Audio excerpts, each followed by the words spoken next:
And welcome to Witch Hat Chats. Come on in and sit for a spell. We are sponsored by Evermoving We Rise, Moonlight Potions and Charms, and Saul Ravencraft. Hire him for a wizard. That wasn't right, was it? No, not at all. But that's okay. That's okay. Okay.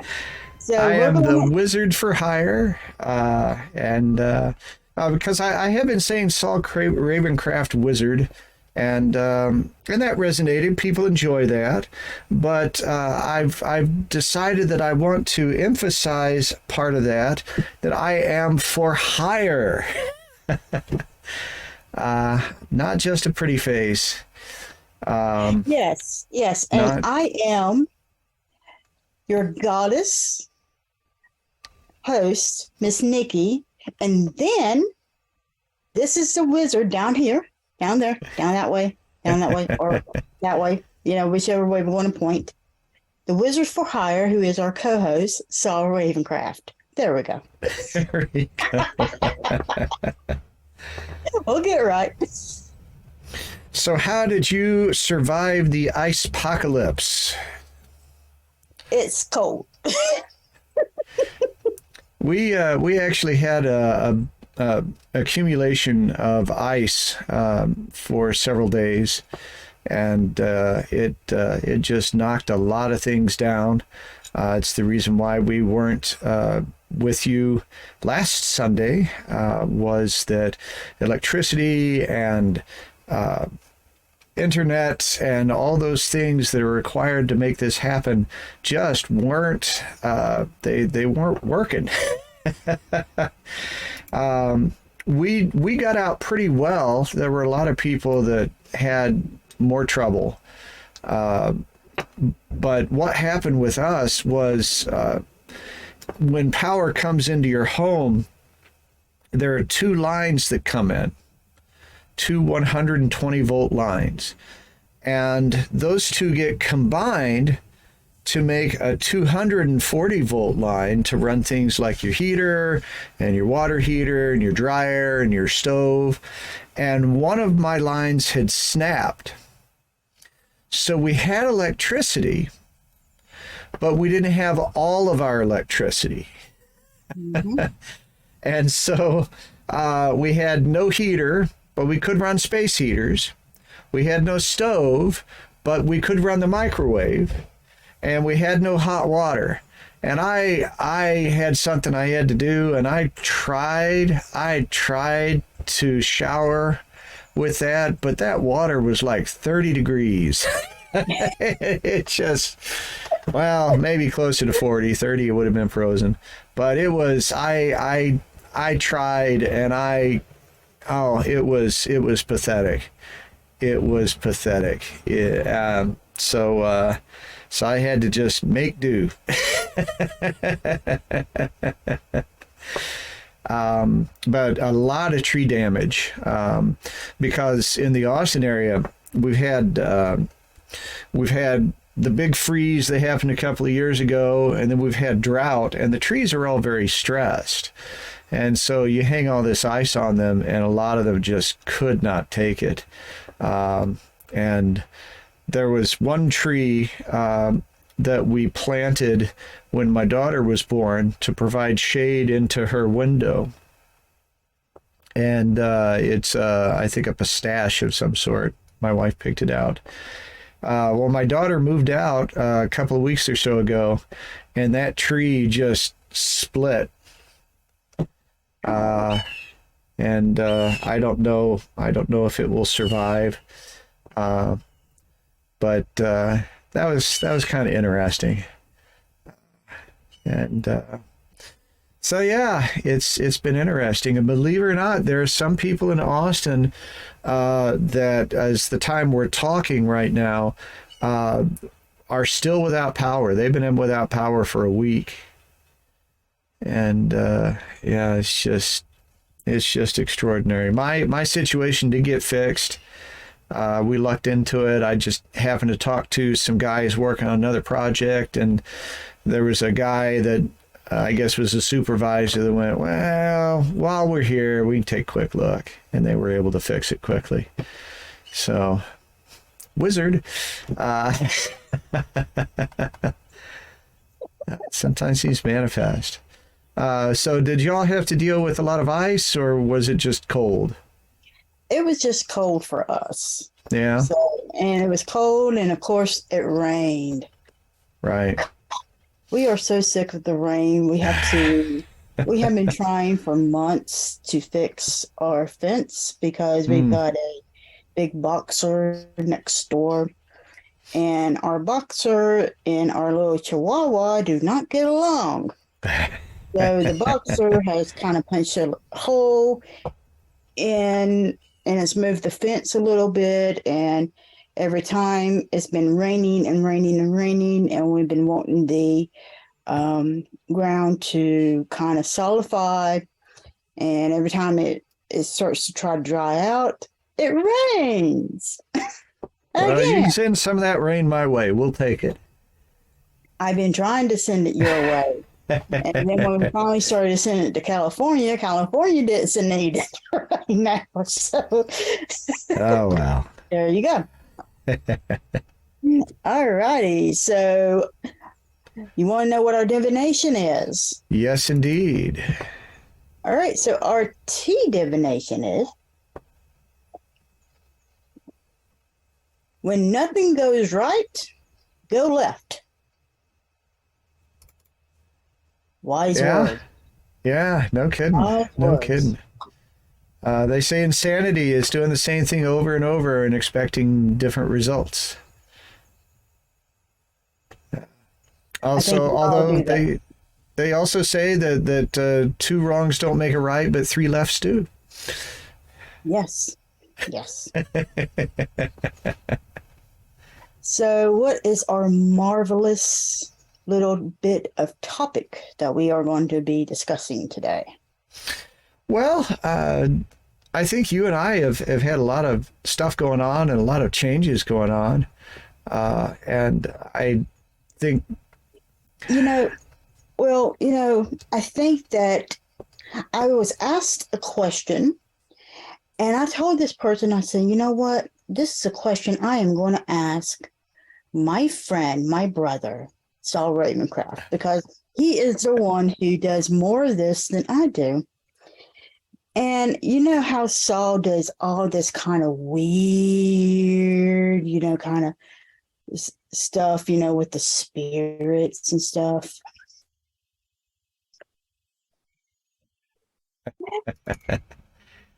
So Saul, just out of curiosity, this guy, he was really curious.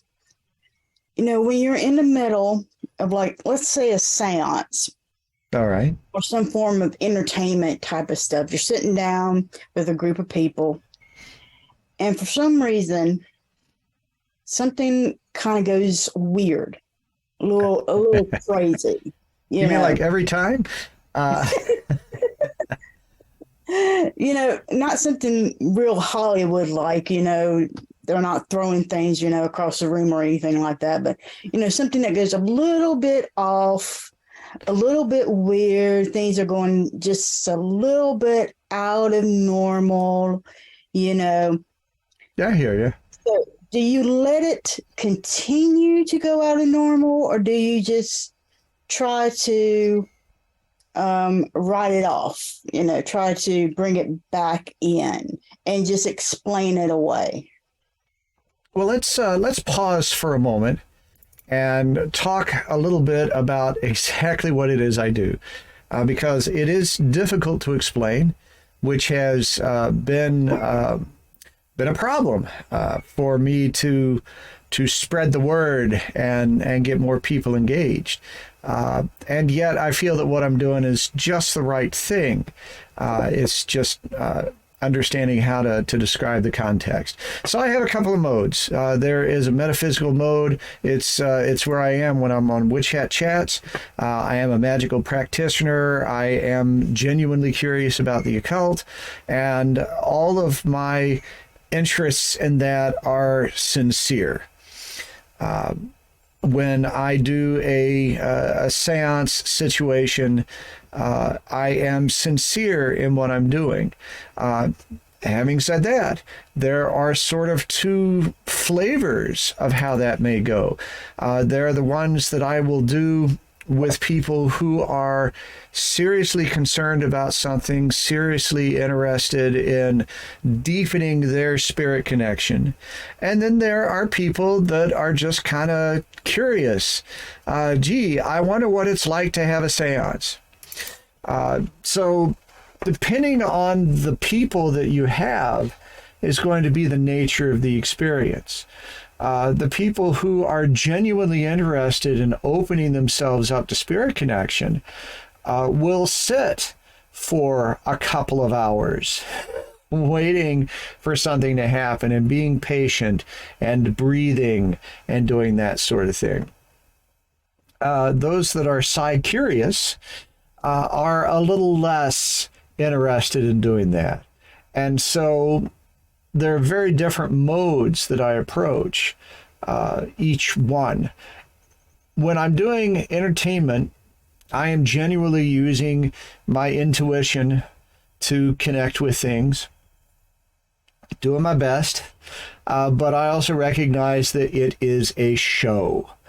And so I use my theatrical background, I use hypnotic language, I use storytelling, I use setting, lighting, music, sound, everything that I can do to make this entertaining. And so in those situations, we don't necessarily go as deep as we would if people were wanting to exercise their own powers. But even though what I'm doing is more theatrical in nature, I am weaving into this ideas that I think are important. An example, I talk, and this is something that I do in virtually every presentation that I do. I ask how many people collect crystals. Do you collect crystals, Nikki? Of course. How many do you have? I lost count. Yeah. I find that that's true. People who collect crystals, they don't just say, yeah, I got a couple of them. They collect them, and they have a bunch of them. And I talk about crystals. I talk about the way that people think about crystals.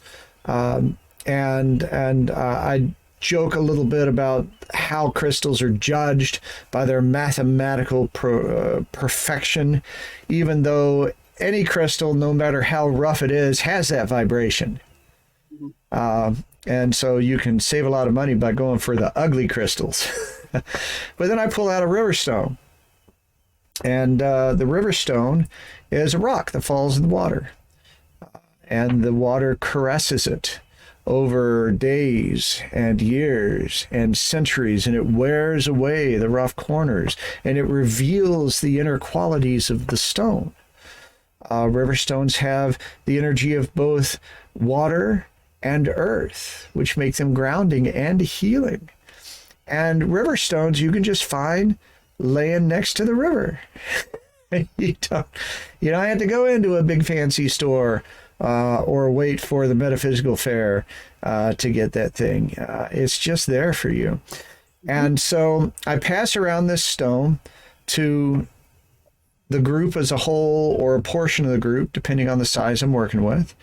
And I explain that left hand receives, right hand gives, So hold the stone and think of one thing right now that is weighing you down, something that's distracting you, something that's keeping you being completely in the now and enjoying yourself fully in this moment.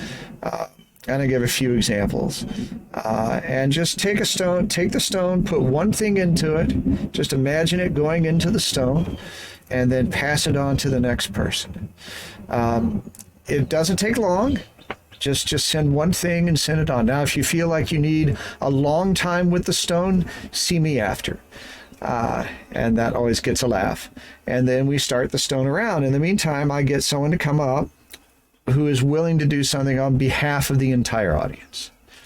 And they come up, I pull out some spoons, they select a couple that we're going to work with. I have someone in the audience, and I make a joke about this. We need to have a control. You look like a control person, and I go toward the guy sitting there like this.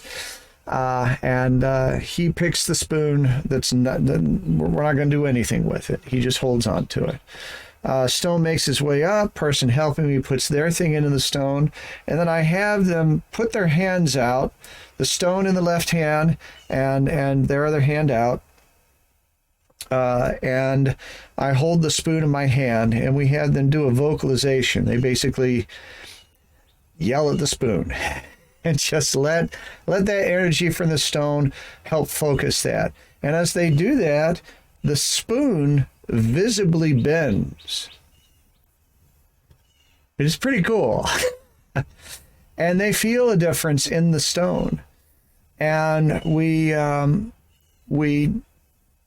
do it again. We have everybody vocalize this time, and the spoon bends more.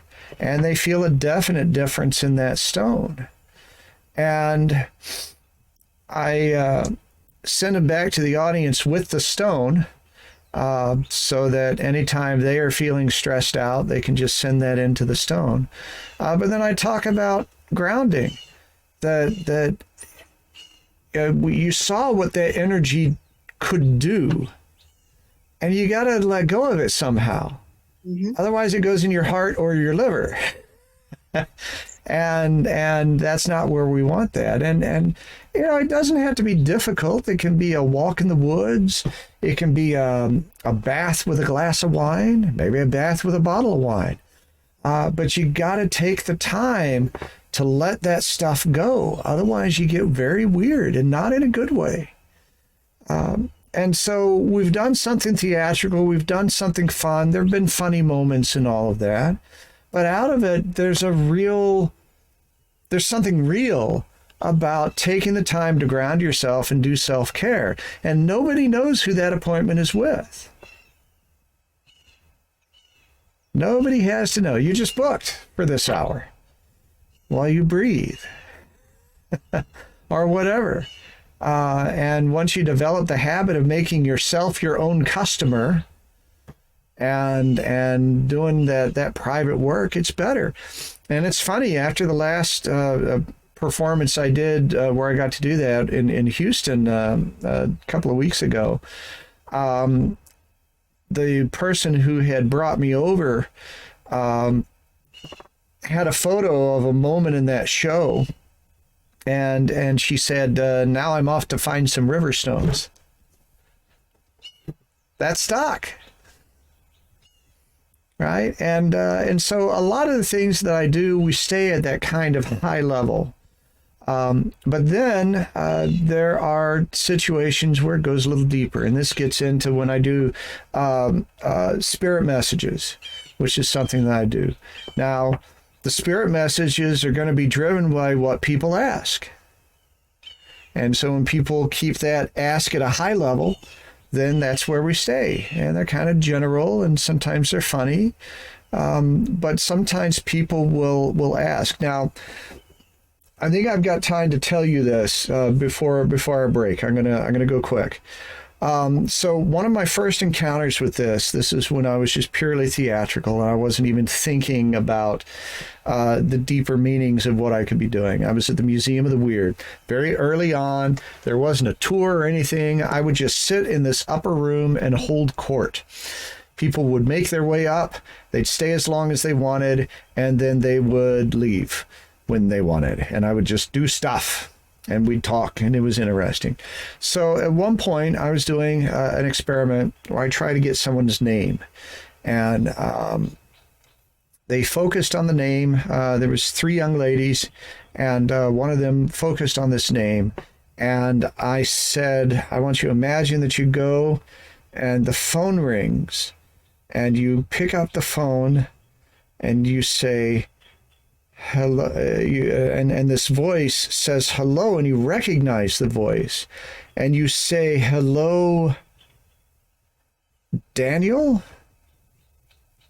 And she immediately began to ugly cry.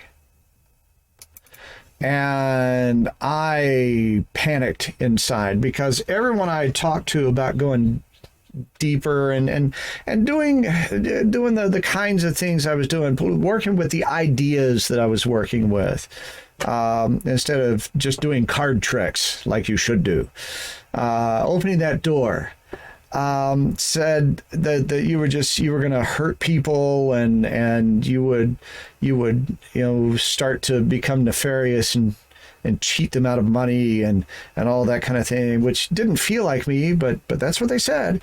But in this moment, when she began to ugly cry, I'm like, oh my God, I just broke her. Oh no, everything they said is right. I just really, really screwed up. And her friends sitting on either side of her are looking at me like, you asshole. And they were like reaching for the tasers and the pepper spray, and I mean, I was in trouble.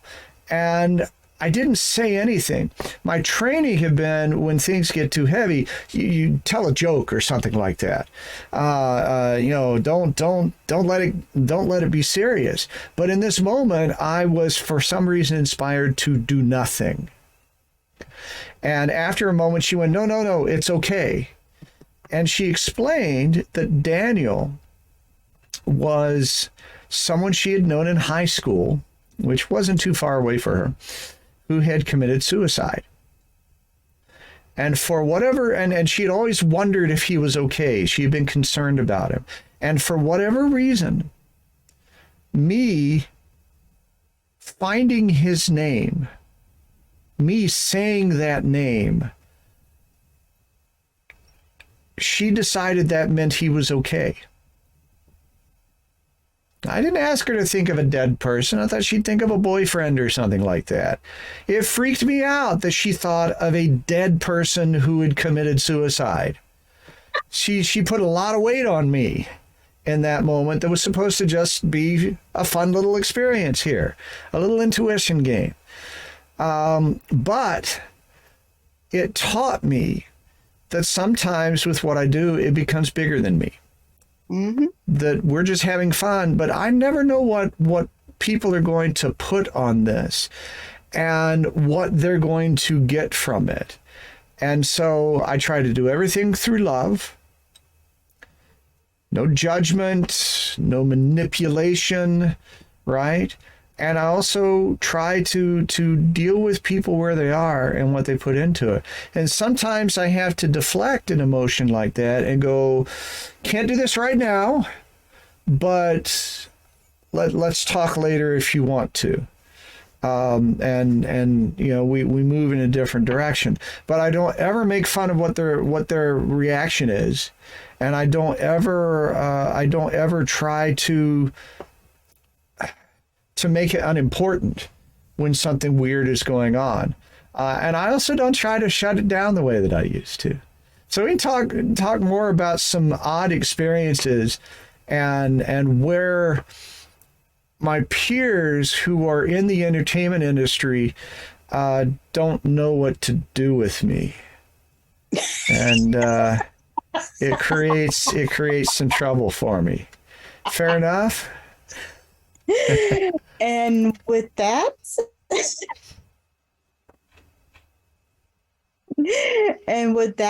we are going to let our sponsors entertain you with their marvelous products and services, and we will be right back with Witch Hat Chats. Anybody can tell you what is on a tarot or oracle card. What matters is seeing beyond what others may not be able to see and help the client to uncover what lies in the mist. What do readings from Moonlight Potions and Charms do? Wednesday, I did this ancestor reading, and it was an amazing reading. And it was a detailed reading. And I remember talking to this customer's ancestors, and it was so delightful.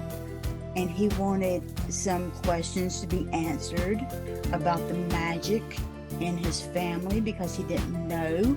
And his family was mostly like most of our families are. You know how everything is like hush hush when it comes to the magic in his family. And he wanted to know who can he actually talk to about the history of the magic in his family. And I was able to give him specifically who he can go to talk to about that. What particular deity he can actually go to be able to help him with this. And it was just an amazing reading, and talking to his ancestors, they were such a delight, and they told me so much about this customer. It was just an absolutely wonderful reading for him, and I was just so happy to be able to give him this wonderful reading. It's really amazing to be able to give people these readings, these products that's really going to help them, and be able to give back to the community, because this is what Moonlight Potions and Charms is about. We want to help you to embrace the power of your own magic. That is what we are all about. It's to help you to do that. Book now and allow our wonderful staff to take care of your spiritual reading needs. And there is so much more in our Wicked store to help you to embrace the power of your own magic. So come on in to Moonlight Potions and Charms at www.moonlightpotionscharms.com and discover the wicked things that ignite the magical passion in you. I'm Saul Ravencraft, co-host of Witch Hat Chats. I understand just how confusing and chaotic it can be to open to a path of magic and manifestation. Everything seems to turn on its head. I want to be an ally as you find the way upon your path. My studio setup will let us do readings, coaching, and exploration virtually, just as though you were sitting across the table from me. One size does not fit all, and we will work together to craft the right approaches to build your practice, your confidence, and your power using the tools of divination, magical works, and spirit connections. It's never too late to embrace a new path and emerge empowered. Go to texasmojoman.com and select Contact to begin. There's a message now. Let's get started working on your very good fortune. Have you wondered what spirituality is? Spirituality is limitless, as it does not contain any boundaries on beliefs or practices. Spirituality's most important component is personal experience and allows one to explore it freely. Evermoving We Rise is a spiritual moving tradition, as our name is our lifestyle, because we are persistently rising and moving forward. We realize that everyone's spiritual journey is extremely personal, but more easily traveled with reinforcement. We'll teach you to become friends with your shadow, emerge your authentic self, and give you time and space to develop your own spirituality. And when situations bump back, you'll have the entire community behind you, as we are a magical family who work to sustain each other. Discover the benefits of working within a society dedicated to helping you grow on your personal path. Visit us on our website, Linktree, or Facebook page and discover why we don't fit in the box. Welcome back to Witch Hat Chats. It is I, Saul Ravencraft, Wizard for Hire, and I am here with Miss Nikki, who is still giggling. She laughed all the way through the commercials, which is fine. Is fine. I got a question for you, but before that, I do want to give a few examples of situations where being open has changed what's happened in a performance, whether I intended to or not. It happens a lot when we get into spirit messages, which is a section I tend to do at certain shows where it's big enough that we can have a couple of halves. At Sherwood, I do more of the intuition games at my first performance at midday, and then at the 6 o'clock show where I don't have anyone stage after me, I get to indulge myself a little bit, and so then we'll do the spirit messages, and depending on what's going on, people write them down and put them in a big bucket for me to work with, or sometimes if it's a small audience, I'll just have them hold things in their heart, and I'll just use tarot to help guide me. When we got a bunch of them, I'll go all out, put on a blindfold and feel my way through things, and make it very, very exciting. But what happens in these things? Say it again. You don't throw darts? I don't throw darts. Darts are dangerous. You have to throw your show. They'll poke your eye out. At people, say, "Hey, you." But a couple of moments stand out at me. One was quite some time ago, and it was when I was doing a seance demonstration. And so it was sort of part seance, part spirit message, and how we were approaching it. Because that's what people wanted to experience. And there was one point where I had said something, and after it was all over, we were talking, doing sort of a post-processing of the experience. And there was a guy that said, I know he didn't see what I was asking, but when he addressed my question, he looked at me and he said, "My father's words and my father's voice." And there's no way he could have done that. And as he was talking about that, you sit there and go, ooh. But inside you're going, really? Did I? That's weird. I didn't mean to do that. I don't know why I did that. I don't know how I did that. Mm-hmm. And that was a potent moment. There was one more recently at Mama Merlot's where we did the spirit messages, and there was I was getting an impression of Guy's father, and so just stuff popped into my head. So the first thought I thought of when I thought about someone's dad was, "How's the car running?" And I said that, and I said a dad joke or two, and then I said something like, "How about them Cowboys?" And this was my skeptic in the audience. He was the guy that was like this for most of the time. But and there was something about a fire. I said something about fire at some point. So afterwards, when we were sitting around and just hanging out, she said, "Can I tell you why that was so amazing?" And I'm like, "Sure." And she said that they had recently gotten a car, like a Mustang or something like that. They'd had an issue where it had caught on fire. It wasn't bad, but it was alarming. And the guy hated the Cowboys, and he and his dad always used to joke about that. So the fact that those were the things that popped in my head to say were deeply meaningful for them.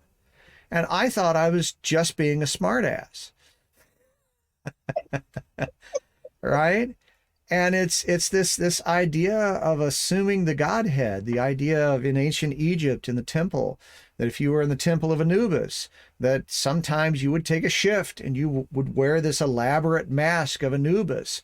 And while you wore that mask, Anubis would speak through you and would act through you. And it was called assuming the Godhead.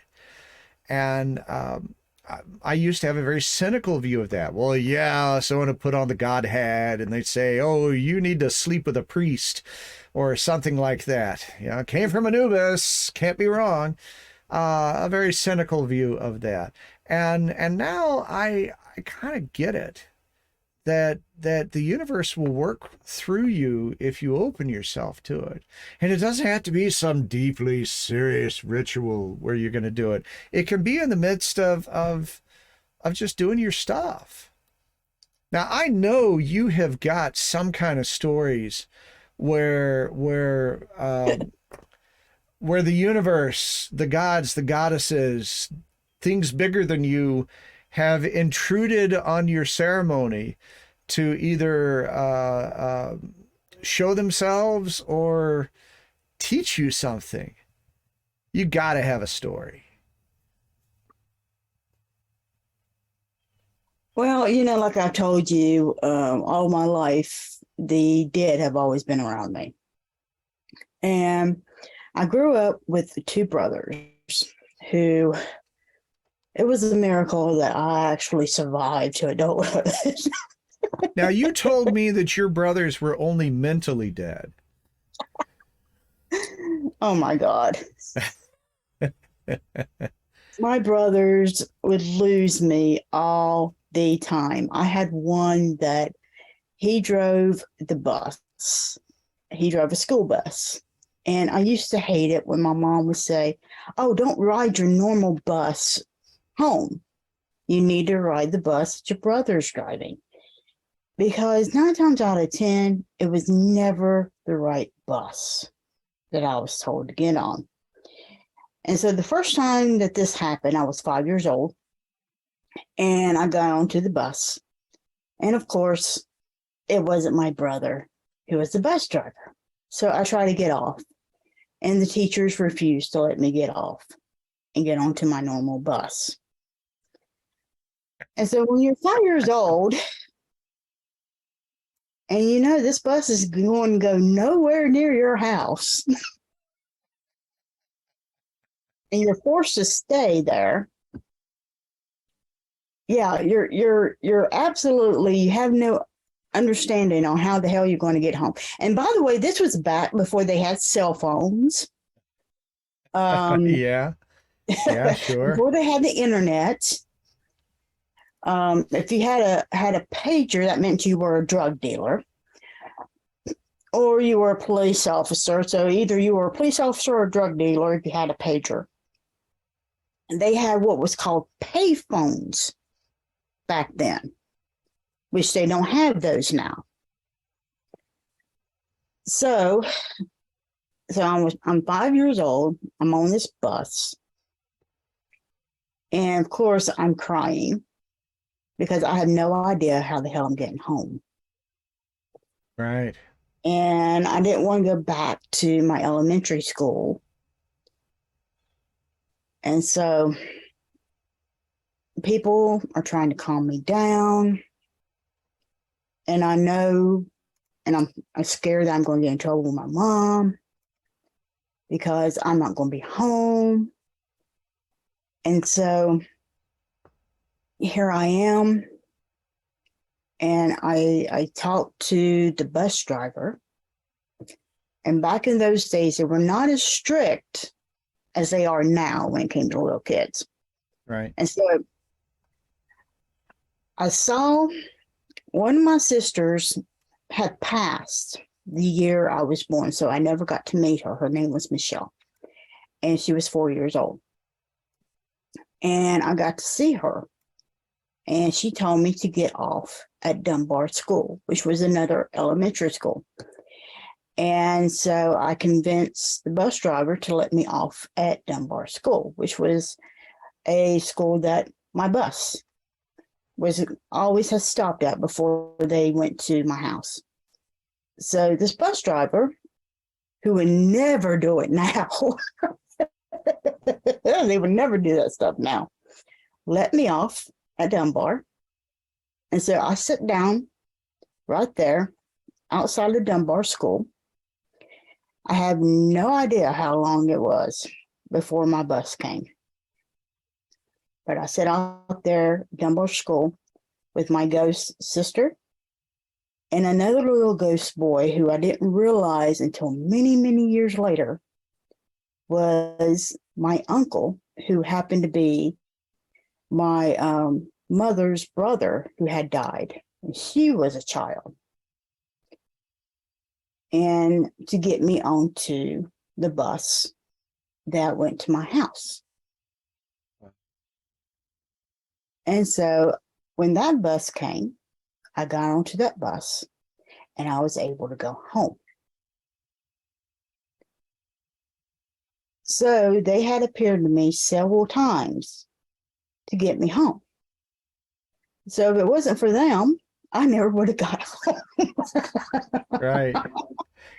And, you know, this was during a time in which I had a mother who taught me how to read and write, what my name was, what my mother's name was, our phone number, our address, where she worked, the phone number to her workplace, everything that I needed to know in case I came across a police officer or something like that. You know, stuff that really parents really need to teach their kids these days in case they get lost. And, you know, it's just one of those things in which now they tell this school, and this is what amazes me about schools now. They don't want you to teach your children the ABCs. Like, what the hell? They don't want to teach your kids ABCs or how to read. What the hell? You know, my mom taught all of us kids how to read, write, and our math and everything. They taught us how to tie our own shoes and shit. Right. Before we went to school. You know, that's what parents do, is teach their kids how to be able to live in the world, you know, before you go to school. Sure. Because if you don't, and the kid gets lost, well, my mommy's name is Mommy. That does not help a police officer. No. You know, how to find mom or how to find dad if the child is lost. And so what's happened? The parents start to freak out. They don't know where their kid is at. You know, and it's, what the hell? Anyway. Sure. So what about a situation maybe involved in your current practice, maybe in a ritual or something like that, where things got interesting? Oh my God. I've had friends that have told me they love to be around me because they said weird shit happens around you. And I'm like, I don't know how to take that. Well, it's not boring. And to me, weird shit is like normal. You know, I've really gotten used to that. Because I've had to learn how to kind of back off of things. Mm-hmm. Because I will answer a question that you ask in your mind, and I will sometimes hear it. And I will just answer that. Right. But no, I have actually gone on to walks in, let's see here. I remember I was at a friend's house and we were in the middle of a ritual, and she has a ghost at her home. And we were outside, and I forgot what ritual we was at. It's one of the full moons, I believe. And he called me out of circle and told me I needed to go in the house because she has cats. And one of her cats, because she's got a gas stove, and the stove had the turners on top of the stove, and it had them on the bottom. And she's got cats. And one of her cats had turned on one of the knobs of the stove. Wow. Yeah. And so he told me, he says, you really need to. I said, I'm in the middle of the circle right now. He's like, no, you need to come in. Otherwise, the house is going to burn down. And I'm like, what? He says, you need to come in. That'll get And your so, attention. yeah. But she had cast a circle so big that if anybody needed to go to the bathroom, of course, you can Right. just go in and go to the bathroom, because we all make a rule that, and I still make the rule that if you have to go to the bathroom, because you never know when Mother Nature is going to say, hey, we need to go. We need to That's go right now, right? So I literally excused myself and I walked in and yep, that burner was I was like, DJ. Wow. And I cut it off and I made sure everything was cut off and, took everything off of the stove and made sure everything was safe before I went back and joined into the circle again. And then after the circle had, we had closed the circle and everything, I told her what had happened because one of her pots was actually burnt. Oh, goodness. Yeah, and I told her, I said, you're going to have to replace a pot and have a talk with me. Wow. Because she couldn't hear him. She can't hear ghosts or see ghosts or anything like that. She knows she can feel them, but she can't see them or hear them. Right. I can. Right. And she knows I can. So, and I told her, I said, he literally came and got me. And yeah, the pot was burning. So. That's incredible. Now, a friend of mine who was a priestess in a coven, may still be, but she described a situation where she had been performing a ritual and a god or goddess had entered into her as she was performing the ritual. And she said it didn't do anything very specific. Because they had been invoking, right, and it answered. And she said that she just suddenly felt very big and a little bit like a stranger in her own body. And she just remembered this feeling of power and strength and bigness. And it just looked around at the circle and kind of went, yeah, all right, very good. And then it went away. And that she said it was just the most incredible feeling, the most incredible experience, and nothing really profound happened in that moment. No proclamations or anything like that. No one else experienced it but her. Except she did say someone said she looked a little odd for a moment, but it was just like that. And people experience these things in different ways, like what you're talking about, being able to feel the ghost but not see it. And that's the whole point of all of this. Well, when I invoked Mama Bridget at our last ritual, I don't remember what I did. I don't remember what I said.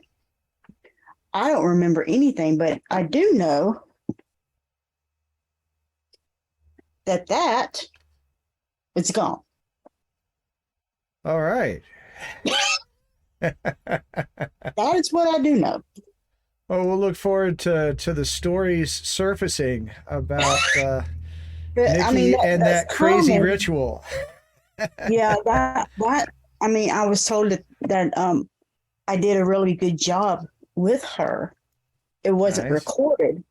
But that's common when it comes to a lot of voodoo rituals is that you don't Right. remember. Sure. Just like with my surgery, things are just now coming back from when I was under, Right. from them. When I was when I would invoke like Hecate, I would remember what I did. I don't remember a lot of what was said, but it would be like I would take a passenger, I'd be sitting, we'd be like in an airplane and she would be the pilot and I would be like a co-pilot. So that means I could take the rings anytime, would be fine. But during voodoo it was completely different. I don't remember anything about it. I don't remember. I do remember giving permission. Uh-huh. I do remember slaying out an agreement because there were certain things I was not willing to do. There were certain things that if I felt that I didn't want to do X, Y, or Z, that I could go, there were certain things I could say or do or whatever, and I would come out of it that we had agreed upon. But as far as what I did or what I said, that I don't remember that. And the drinking, it didn't bother me. Right. And you know me, I don't drink that much. I rarely drink. And especially when it comes to spicy foods and stuff like that, I can't handle that. Right. And when it comes to Mama Bridget, she likes the fireball stuff, which I'm not supposed to have, period. And so that was definitely off the table. But when it comes to actually being possessed, it's just different depending on what type of possession it is as well. Well, I am deeply interested in that list of things that you won't do. But it looks like we're out of time. It is. And so, that went very, very quickly, didn't it? Yes, it did. All right. So that's all for our show today. Join us next week when Saul and I will be chatting with Heather Graham. So embrace your power, support your community, and keep your fuzzy babies, your family, friends, and yourself safe. And have an absolute magical week.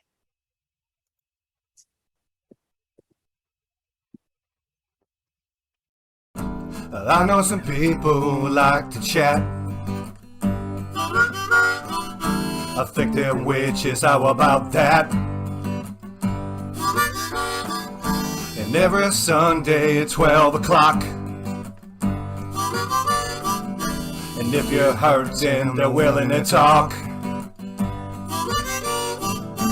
Nikki, Kirby with that black stone.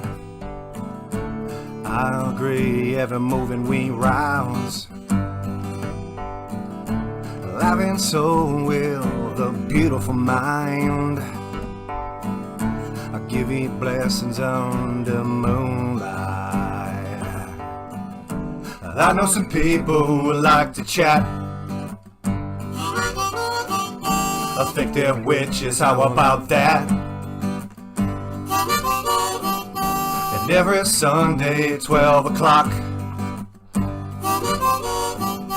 And if you're hurting, they're willing to talk.